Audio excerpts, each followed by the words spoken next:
नमस्कार दोस्तों, ओजस आयुर्वेद में आपका स्वागत है। थोड़ी देर चलते ही सांस फूलने लगती है, घबराहट होने लगती है, यहाँ दम आ जाते हैं, खांसी के साथ में बलगम आता है। इसके लिए कम से कम 15 दिन कंटिन्यू दवाई ले लेना।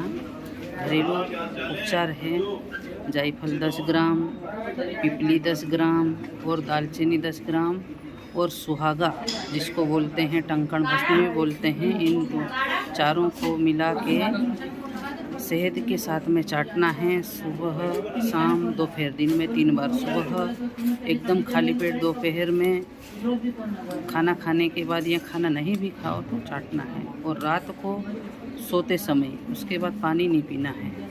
थैंक यू दोस्तों, ओजस आयुर्वेद में आपका स्वागत है।